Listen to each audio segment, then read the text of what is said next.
Chapter 1. The Echo of a Past Life.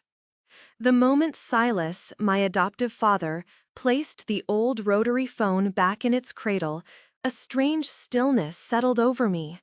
His voice, usually a warm, steady rumble, was thin with a nervous excitement.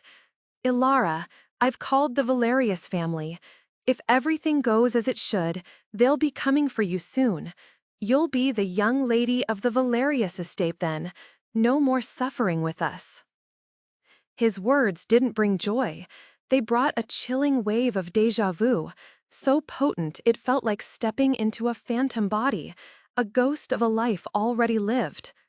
I knew, with a certainty that defied logic, that the phone on the other end had been answered by people who also remembered.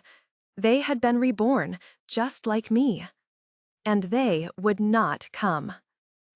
In my first life, their rejection had been a slow, poisoning process.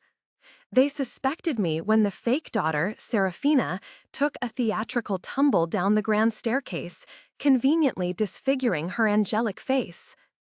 They accused me when my younger brother, Leo, a boy I barely knew, slipped into the frigid water of the pool and drowned. In the end, when a subtle, creeping poison found its way into their own veins, their dying breaths formed my name in a curse. They believed that if they simply left me in the rural poverty where I'd been raised, those tragedies would evaporate. They could live a life of tranquil bliss, untouched by the storm they believed me to be. A bitter, hysterical laugh threatened to bubble up from my chest. Instead of grief, a cold, thrilling excitement began to unspool within me. They were fools. They had been tricked and strangled just as I had been. Mine a sudden, unjust end in a sterile hospital room. Theirs a slow, agonizing demise born of their own blindness. They couldn't see that the true viper wasn't me, but the one they had welcomed into their nest. Without my return to shoulder the blame for every manufactured disaster, they were still walking a path that led directly to the grave. Only this time, I would not be walking it with them. Looking from Silas's weathered, hopeful face to the humble, worn-out room that had been my entire world, I felt the sharp prick of tears. This small, shabby house, with its scent of wood smoke and damp earth, was my sanctuary. These people were my true family. The realization hit me with the force of a physical blow. I had been reborn. It was the very day my tragic journey with the Valerius family was supposed to begin. My adoptive mother, Lena, her hands chapped from endless work, wiped them on her apron and knelt beside me. Her voice was a soft, comforting murmur. "Elara, sweetheart, our life here is hard. We can't give you what a family like the Valerius can. When we found out you were their daughter, oh, we were so happy for you. A grand villa, luxurious cars, the finest food. You deserve that." A sob tore from my throat, raw and genuine. "Mom, Dad," I choked out, the words tasting of salt and desperation. "I don't want to leave you. I don't want to go to the Valerius family." I threw my arms around them, burying my face in the coarse fabric of their clothes, breathing in their familiar scent. "Please don't make me go. You'll be my only parents, from now on, forever." They exchanged a look over my head, a silent conversation of shared love and reluctance. Silas's large, calloused hand patted my back. "Elara," he said, his voice thick with emotion, "we have no other children. You are everything to us. How could we ever have the heart to drive you away?"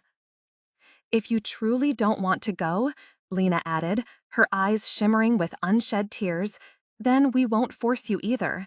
We can't bear to let you go either. If the Valerius family doesn't come, then you stay with us." Relief washed over me, so profound it left me weak. I had thought it would be a fight, a battle against their best intentions, but they had yielded. For 2 days, an anxious quiet hung in the air. By the third day, the quiet was no longer anxious, but telling. After a full week had passed, with not so much as a single phone call from the wealthiest family in Viridia, the truth settled in our small home like dust. It wasn't just I who had been reborn. They remembered, and they had already made their choice. They had chosen to abandon me. Chapter 2: A Different Path. In my past life, the day after Silas's call, Victor and Isabel Valerius had arrived in a gleaming black car that looked alien against the rustic backdrop of our village. They had pressed a thick envelope of cash into my adoptive parents' hands, their eyes red-rimmed with what I mistook for tears of joyous reunion, and welcomed me into a world of polished marble and whispered lies. The first lie had a name: Seraphina. "Elara, darling, this is Seraphina," Isabel had said, her smile as bright and hard as a diamond. "When we couldn't find you, we were so heartbroken we adopted a little girl who resembled you. It was our way of soothing the ache. Now that you're back, our family is large enough for 2 daughters. She doesn't have to leave." I, in my naivety, saw no malice. I saw a sister. It took 3 months for the illusion to shatter. Seraphina, in a calculated act of malice, threw herself down the stairs as I walked by, ensuring her face connected with the sharp corner of an ornate table. Her screams brought Victor and Isabel running. "Sister," she sobbed, pointing a trembling finger at me, "I didn't mean to take your place. Why are you hurting me?" Before I could form a single word of denial, Isabel's hand cracked across my face. "You little monster," she screeched, her elegant features twisted with fury. "If anything happens to her face, I'll make you pay with your life." From that moment on, I navigated a labyrinth of glass, where every step threatened to shatter the fragile piece. Now, reborn, I would not step foot in that labyrinth again. Let Seraphina, the true viper, continue to coil herself around their hearts. Let them discover her venom for themselves. The days bled into weeks, and the Valerius name became a ghost, a story we no longer told. "I don't know what happened, Elara," Silas said one evening, his brow furrowed, "but it's all right. We'll live a good life, the 3 of us." Lena nodded, her gaze firm. "Yes, we may not have much, but we will move heaven and earth to support your education." Their unwavering love was a balm on the old wounds of my soul. I remembered my last moments in that first life. It was Silas and Lena who had claimed my body, who had wept over my unjust death. "If I had known," Lena wailed, her grief a terrible keening sound, "if I had known sending you back to them would cost you your life, I would have held on to you forever." Silas, his face a mask of regret, had slapped his own cheeks, his eyes red and raw. "If there is a next life," he vowed, "you will still be our daughter. We will never let you go." Perhaps their desperate, sincere love was the force that had pulled my soul back from the abyss. "I don't want to leave," I whispered, my voice thick. "I promise I will take care of you. You will never have a miserable old age." Their faces lit up with simple, radiant joy. The affection in their eyes was pure and unconditional, a warmth that spread through my chest and fortified my resolve. Crafting an immersive world requires attention to the small, sensory details that make a place feel real. I embraced our life. I learned the rhythms of our poverty, the chill of the floorboards in the morning, the taste of simple stews, the smell of the earth after rain. During school holidays, I worked on construction sites, my muscles aching but my spirit soaring with every dollar earned for my tuition. The villagers who once looked down on the Kalin family began to praise their filial, capable daughter. This life continued until I earned a place at the prestigious Northwood Preparatory Academy. My parents' joy was boundless. They paraded my acceptance letter through the village, their pride a shield against the envious whispers. "Why are you still educating a girl?" one neighbor sneered at Lena. "She'll just run off with a man. Better to send her to work in a factory now, earn some money for the family." "That's right," chimed in another. "You can't even have your own children. An adopted girl is even more unreliable." My mother's face paled, but my father, his back straight and his voice booming, silenced them. "Elara is adopted, yes, but she is 100 times more behaved and filial than your children. Our family may be poor, but we will support her dreams. We don't see our daughter as a commodity to be sold for a bride price." Hidden behind, tears streamed down my face. I swore an oath to my own heart. I would never let these magnificent people down. I was not the lost daughter of the Valerius clan. I was Elara Kalin, and I would honor the parents who had truly chosen me. Chapter 3: The Lion's Den. To ease the financial burden of my prestigious new school, we moved to the city of Viridia.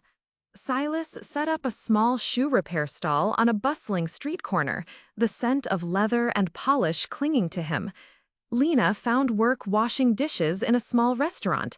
They did it all to stay near me, to be my anchor in this new, overwhelming world. I excelled at Northwood. Driven by the memories of my past and the sacrifices of my present, my grades were consistently the best in my year. As the summer before my final year approached, I asked my homeroom teacher, Mr. Alastair, for help finding a tutoring position. He was a kind man, aware of my family's struggles. "Student Elara," he said, his eyes twinkling behind his glasses. "I have an interview for you. A friend of mine needs a tutor for his daughter. When he heard about your grades, he insisted I bring you over." He drove me toward the city's wealthiest district, a place of manicured lawns and towering mansions. A cold knot of dread tightened in my stomach as the scenery became hauntingly familiar. When he parked before a set of ornate wrought iron gates, the dread turned to ice. The Valerius estate. I had walked this path countless times in my previous life. "Come along, student Elara. Don't be late," Mr. Alastair called, already halfway up the sweeping driveway. My mind raced. I needed the money. This was a job, nothing more. I couldn't let my past dictate my future. I followed him through a sprawling garden into a hall so grand it felt like a cathedral of wealth. A voice, elegant and chillingly familiar, floated down from the grand staircase. "Mr. Elara, thank you for coming so late. My daughter, Seraphina, is terribly picky. We've seen a dozen tutors, and she's rejected them all." It was Isabel. She descended the stairs, a picture of refined grace, with a dejected-looking Seraphina in tow. Victor followed a step behind, his expression impassive. A flash of memory, sharp as a shard of glass, struck me. Isabel and Victor, their faces contorted with rage, their hands around my throat. I trembled, an involuntary shudder that I prayed they didn't see. Isabel's eyes fell on me, and she froze. Her carefully constructed composure cracked, revealing a flicker of raw fear. "Elara?" she breathed, the name a ghost on her lips. "How did you come to my house?" Her slip of the tongue hung in the air, sparking curiosity in everyone present. Realizing her mistake, she quickly recalibrated, forcing a smile. No," she said, her laugh a little too high-pitched. "I heard from Seraphina's teachers about a brilliant student named Elara at Northwood. When you said you were bringing the top student, I simply assumed it must be her." It was a clumsy, transparent lie. She was terrified I would remember them. "I didn't expect Mr. Elara's student to be so gifted," Victor added, his eyes holding a complex mix of shock and pity. He was stunned that I had thrived without them, yet relieved that my success was not his responsibility. Seraphina, however, bristled at the praise. "So you have good grades," she sneered, lifting her chin. "My family is still richer than yours. You can stay. Consider it my charity." "Seraphina," Isabel snapped. Then, turning to me, her voice became cold and dismissive. "I think we should find someone else. Student Elara needs her own time to study. It wouldn't be right to distract her."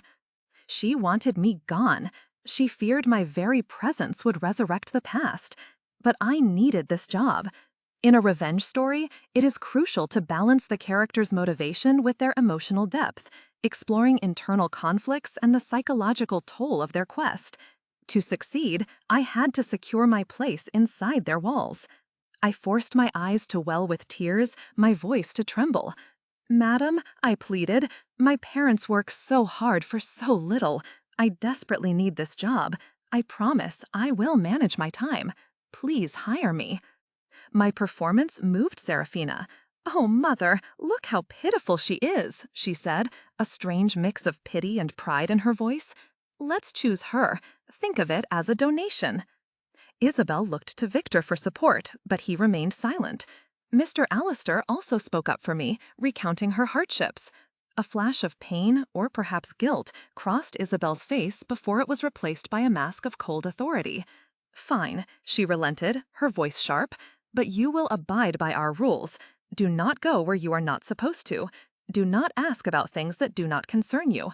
And you will leave immediately after the lesson. Do not linger." She feared me as if I were a plague. Good. Fear was a weapon I could use. "Yes, madam," I replied, my head bowed in false humility. "I will tutor Miss Seraphina and leave immediately." Chapter 4. The Seeds of Destruction. The tutoring sessions were a farce. Seraphina had no interest in learning. She had already decided that her family's wealth absolved her from the need for knowledge. She would lounge on her silk-covered chaise, scrolling through her phone, while I sat by, a paid spectator. "My parents only care about appearances," she told me, with a dismissive wave of her hand. "Don't worry, I won't let them fire you. I'm kind-hearted, you see." Her kindness was a poisoned luxury. One afternoon, a childish voice piped up from the stairway. "Sister, who is this person? She looks so rustic." It was Leo, my younger brother, now 7 years old. He regarded me with the same casual disdain I remembered from my past life. Before I was strangled, I had felt a detached sorrow at his death. Now, seeing his spoiled arrogance, I felt nothing at all. "You country bumpkin," he said, pointing a finger at me. "Don't walk around my house. You'll get it dirty." He then ran off toward the swimming pool, the very place where, in 1 year's time, he was destined to drown. I glanced at Seraphina and saw for a fleeting second a flicker of murderous intent in her eyes. The script of the past was already written. Under the guise of tutoring, I began my true work. When Seraphina would sneak out, I used the time to plant miniature cameras in the most important corners of the mansion. I collected strands of hair from Victor and Isabel's pillows and sent them to a paternity testing center. The report came back a fortnight later, confirming what I already knew. I was their biological daughter. I hid the document, a trump card for a game that had yet to begin. One evening, my cameras captured a conversation that made my blood run cold. "Husband," Isabel said, applying expensive cream to her face, "after this winter vacation, we should fire Elara. Seraphina will be preparing for her college entrance exams and won't need her." "All right," Victor agreed, not looking up from his phone. "She seems obedient, but her presence makes me uneasy. I'm afraid she'll realize who we are." "Me too," Isabel confessed, her voice dropping. "Do you think we are too heartless? She is our daughter, after all." "Have you forgotten how vicious she was in our past life?" Victor's voice was hard. "She pushed Seraphina. She killed our son. All for the family property? It's a blessing we didn't take her back. Our life is peaceful now." "You're right," Isabel sighed, a smile of relief gracing her lips. "Seraphina is well behaved, and Leo is smart. He will inherit everything. It's perfect. However, we should make a will soon. Seraphina is not our biological daughter. We can give her a generous dowry and find her a good husband, but the estate must go to Leo." Their words were like acid, burning away any last vestige of sentiment I might have held for them. Just then, a soft knock came at their door. It was Seraphina, carrying a tray with 2 glasses of milk. "Mom, Dad, your nightly milk," she chirped. "Drink up and have a good sleep." "Oh, Seraphina, you are so good to us," Isabel cooed. "Of course," Seraphina smiled, a chillingly sweet expression on her face. "Some things I must do myself to show my filial piety." Later, back in her own room, I watched through another camera as Seraphina sent a voice message. "They drank it," she whispered into her phone, "and Dad transferred $20,000 to me. Let's go shopping tomorrow. I'll buy you that car." The good show was about to begin. As predicted, after the winter vacation, Isabel dismissed me with a stack of cash and an extra $1,000 for my trouble. I took the money without a word, enduring Leo's taunts about me treating pocket money like a treasure. I didn't argue with a dying boy. Chapter 5. The Curtain Falls. While I focused on my final exams, the storm broke over the Valerius household. Isabel suddenly collapsed and was hospitalized, but doctors could find nothing wrong. Victor, too, grew listless and gaunt. They blamed their exhaustion on Leo's increasingly difficult behavior. Finally, after Seraphina finished her college entrance exams, the couple fled for a vacation abroad, leaving the two siblings at home. This was Seraphina's cue. She threw herself a lavish coming-of-age party, inviting dozens of friends. The centerpiece of the revelry was the swimming pool. Through my hidden cameras, I watched as Leo, desperate to be included, began drinking heavily. Seraphina saw it all. She curled her lip in a faint, knowing smile and looked away. It was a mirror image of my own coming-of-age party from my past life. Then, too, my parents had been away. Then, too, Morton had drowned, and I had been blamed. A sudden scream from the surveillance feed snapped me back to the present.